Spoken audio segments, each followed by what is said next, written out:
Tonight, our very special guest is an artist whose career started in a punk girl band from California, dovetailed beautifully into massive pop success as a solo artist. She's been traveling the world amongst all of this with her husband Morgan for the past 30-odd years, living in numerous different countries every time I talk to her. And we're just delighted she's beaming into the evening show to be with us tonight from the latest location she calls home sweet home, Mexico City. Hi, Jackie. How are you? I'm doing great. Nice talking to you again. I think the last time we spoke, I probably lived in Thailand. Yes, that's right. So, but I've lived in France, we've lived in Austria, we've lived in UK. So I think it's like 8 countries.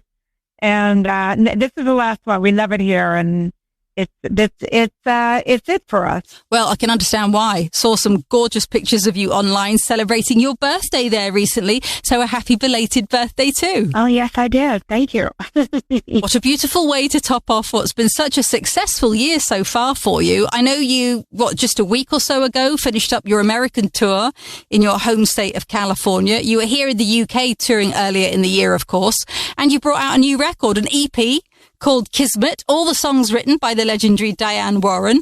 But that was not the plan at all, was it? It kind of came out of nowhere. I know. I mean, honestly, it's so funny because I was planning on not retiring, but really slowing down and not recording any more pop, whatever.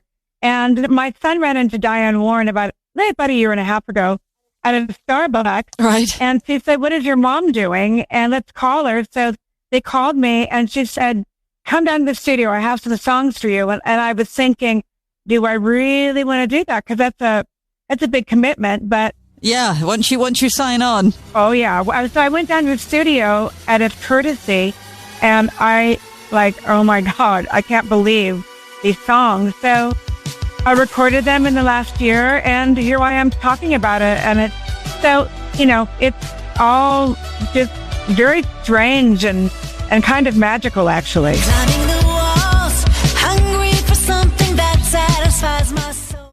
Space in my heart, I'm looking for a big, big love. That's Big, Big Love, the first single from the current Kismet EP by our very special guest tonight, Belinda Carlisle. So when Diane Warren first played that for you, Belinda, what was your gut reaction? The first time I heard it, I loved the sort of 80s synths and stuff, but there was something about the demo that reminded me of Boys of Summer. Remember that Don Henley song? And I think it's kind of, the demo version of that reminded me of that, and that's why I loved it so much. Oh, yeah, and absolutely. Then, when we got in the studio and me doing all the background vocals and my vocals, I think it's a kind of a continuation of maybe Runaway Horses. It sounds like me, but it's also very modern at the same time. So I don't know. I think it's just a really great pop song. It's a simple, great pop song. I mean, Diane Warren, it's hard to fail. And if she's got a great song and she asks you to come to the studio, she doesn't often miss, does she? I mean, the list of her hits is just incredible. I know. It'd be so stupid for me to say no. And I didn't want to after I heard them. But, I've known Diane since she wrote I Get Weak and World Without You off of my Heaven on Earth album. And I've known her through the years. And besides being like the most incredible songwriter, she's a really nice person. So, we've been in touch through the years. So, but this is like a whole other level. I mean, I really, a year and a half ago, if you would have told me that I'd be, recording pop and talking about it and doing interviews and having something that actually looks like it's going to be successful, I would have said you're nuts. So, Belinda, what we like to do on our great conversation is to take a step back through the mists of time to try and figure out what the significant musical memories and influences were for you. So if I ask you if you remember the first record you ever bought, do you have a clear memory of that? My first album was Pet Sounds by the Beach Boys. Well, you are a California girl, right? You grew up in Los Angeles. Exactly. So the California music and the Beach Boys are part of my DNA. So, I mean, I worked with them and with Brian Wilson through the years, but that was my first album, and I think I bought it because they were all so cute on the cover. And I love the song California Girls because, of course, I was a California girl. So, but that was when I was about 9 years old, yeah. Well, East Coast girls are hit by a really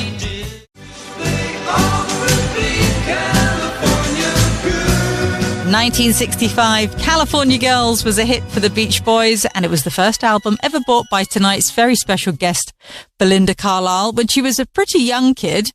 What about as you grew up and became a teenager? Obviously, we know that you started out life in a band and found success the first time with the Go-Go's. But before that, when you were kind of a teenager, do you remember the first show, the first big live gig that you would have gone to see? Somebody that we would know? Well, my first concert was Glenn Campbell. Like a rhinestone cowboy, in a star-spangled rodeo. And Mitch Miller, I'm dating myself, at the Hollywood Bowl. But as a teenager, I was a Queen fanatic. So I saw Queen when they came around, and they weren't big. And I saw them for Queen 1, Queen 2. I saw Roxy Music when I was a teenager. So I sort of segued from California radio into the more alternative and British sound, and that was the music that I loved as a teenager. So the Go-Go's, what were you setting out to do when you got together to do the Go-Go's? Because you were kind of called punk. Is that what you were aiming for? Is that the genre that you wanted to be immersed in? No, well, we started out in the garage. I was one of the 50 kids. We were 5 of the 50 kids in the LA punk scene. And so we started with that. We had no idea how to play our instruments. So I had a choice. I was in a punk band called the Germs before that. And then another one called Black Randy and the Metro Squad. And then we were at a party one night sitting on a curb. Let's form a band. Okay, what are you going to do? And so I had the choice of playing the drums or singing. And so I chose singing, and we were self-taught. So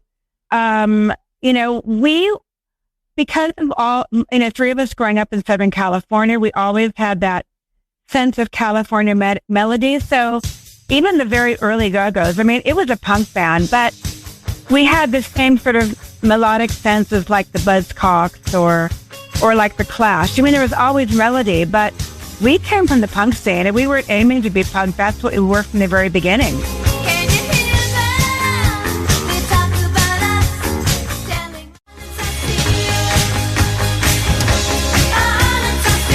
Our Lips Are Sealed, a song co-written by Jane Weedlin of the Go-Go's and the late great Terry Hall of the Specials and Fun Boy 3, after the bands became friends when they toured together back in the day. Of course, a year after the Go-Go's did it, Fun Boy 3 released their own version and had a top 10 hit with it too. And we will be back with more great conversation from our very special guest, Belinda Carlisle, next.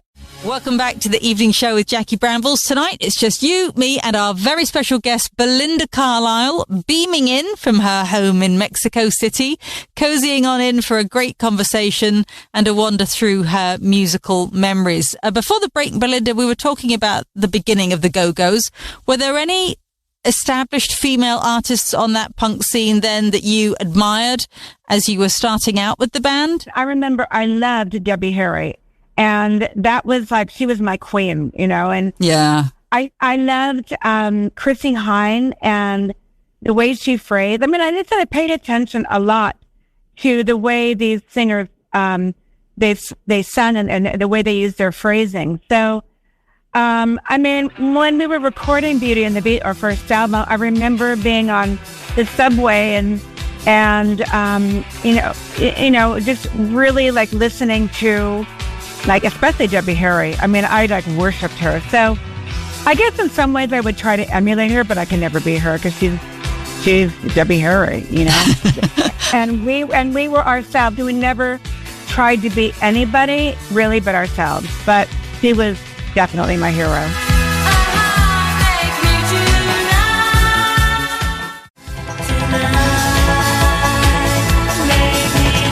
Blondie with Atomic, which I was obsessed with in 1980 and played relentlessly. Belinda Carlisle was also listening to it non-stop on the New York subway whilst working on the Go-Go's first album, Beauty and the Beat. That album, of course, was a huge success, 6 weeks at the top of the US Billboard charts, which catapulted the band into another stratosphere with all the delight and drama that kind of attention brings, Belinda. You've always been incredibly open about the excesses that existed back then, as they did in pretty much most bands. But what about particularly meaningful memories from back in those heady times when you had to kind of pinch yourself in disbelief that it was actually happening? You know, there's been many moments, many amazing moments, like when John Lennon and Yoko came to one of the shows, and I remember being on stage and seeing Al Pacino walk through the front row, and I'm like, what is that? You know, so it's surreal. So there's been all sorts of amazing moments in my career like that. Surreal. The Rolling Stones asked us to open for them, which we did, and Oh, wow. that was pretty amazing.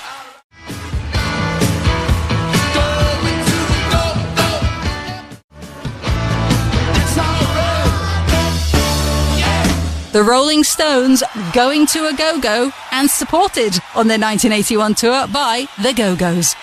And when you look back now at all that was achieved with the band, Belinda, and I think I'm right in saying that to this day, you're still the only all-female rock band who wrote their own music and played their own instruments to top the Billboard charts.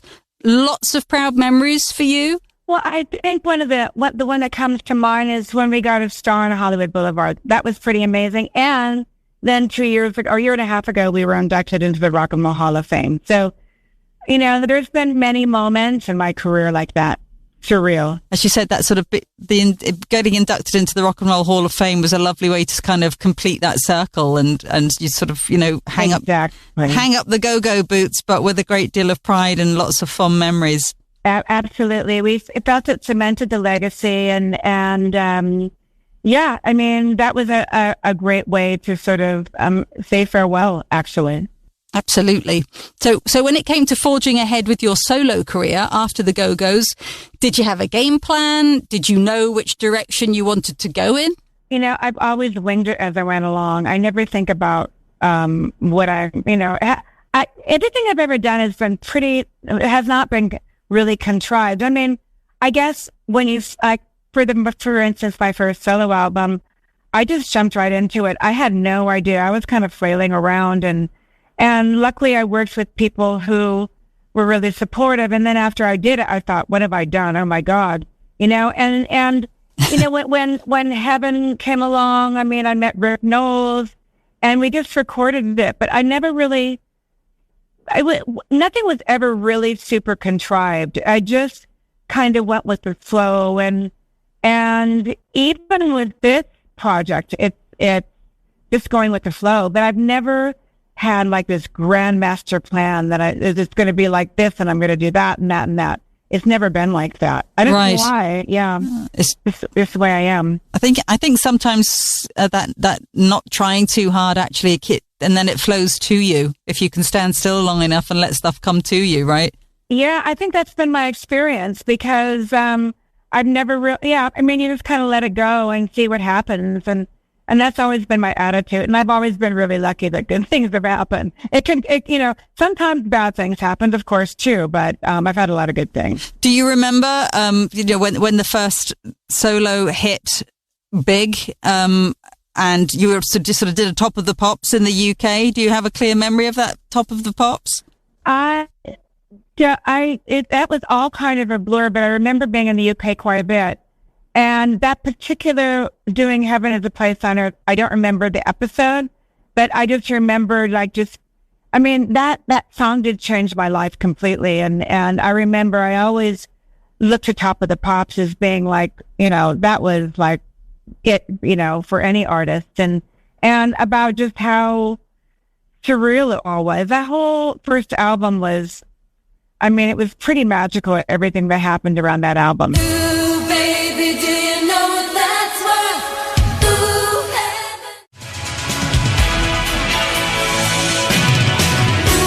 heaven. Number one in 1987, the first solo hit single from Belinda Carlisle in the UK, Heaven is a Place on Earth, which was huge. And we will be back to continue our great conversation with Belinda next.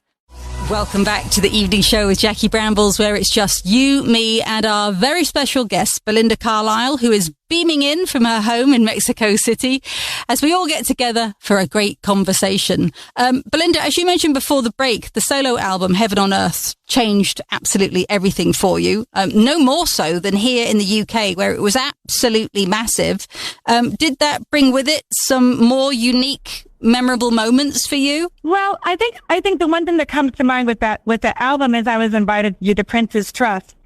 So I did that, and I actually met Diana, which I was really impressed with. And that was just, from a little girl from Southern California that was in a punk band, and having that opportunity was incredible. But, through the years, I've,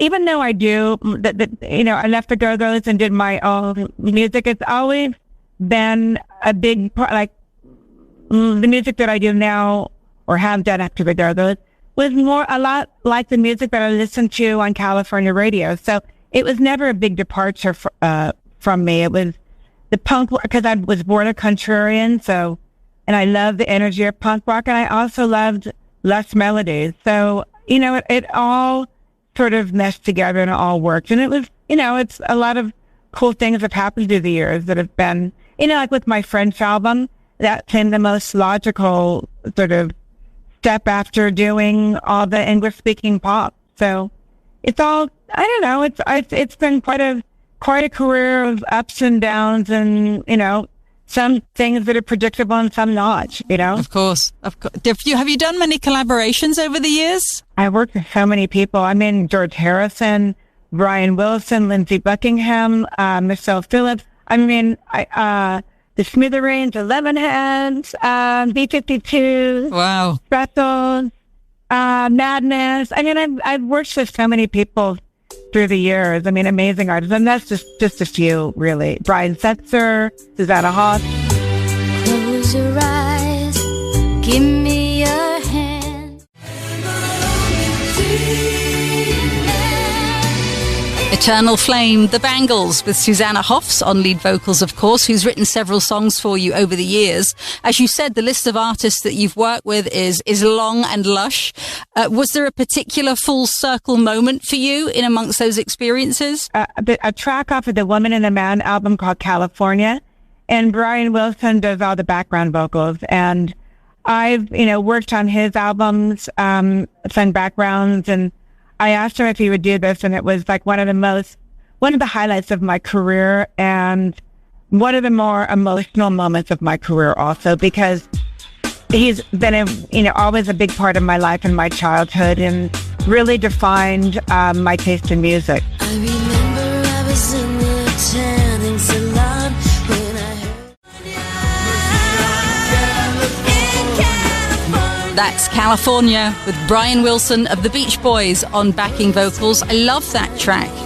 It took a lot to walk away, LA, from the Sharks and the Chardonnay. Brilliant lyrics. That got to number 30 in 1997 from Belinda's A Woman and a Man album. Let's fast forward then and talk about this resurgence in affection for music of the 80s or 90s, the abundance of festivals, which means artists are getting to perform together again, maybe in a little bit more relaxed frame of mind. Kind of the egos have died down, the insecurities are gone, and there's sort of a renewed appreciation for each other as artists. Oh, I found that to be the case, during the festivals, through the years, and everybody's at a point in their career where it's like, been there, done that, let's just have some fun. Yeah. And, and take it very lightly. And I love that. And that's kind of how I feel about my career too. I love it, but, I wear it lightly. So. What a wonderful way to put it. You enjoy what you do, but it doesn't define you, and you wear it lightly. I think I'm going to adopt that one for myself. Well, listen, Belinda, we're nearly out of time, so I have to set you the task, as we always do in our great conversation, of choosing the final track to play us out on. Doesn't have to be your all-time favourite song, because that's too hard an ask, but we are looking for a particular track that you hold dear and find yourself revisiting often, because you know it will give you the feeling that you're after, whether that's to be uplifted or inspired or comforted or energized. Oh, well, I can say Missing by Everything But the Girl. I love that song. And that song always gets me going. I love it. I love Tracy Thorn's voice. When I lived in London, she lived down the street from me, and I was completely obsessed with her. And I used to walk past her house and try to peek in the windows to see if she was around. And she never knew that. I saw her with her partner in a car once. I was like, oh my God. and anyway, it was funny because we had a back and forth on Twitter because somebody told her that, and she was like, well, why didn't you come in for a cup of tea? But I love her voice, and I love that song. I still love that song, and it always sounds as fresh as the first time I heard it when I hear it on the radio or whatever. I step off the train, I'm walking down.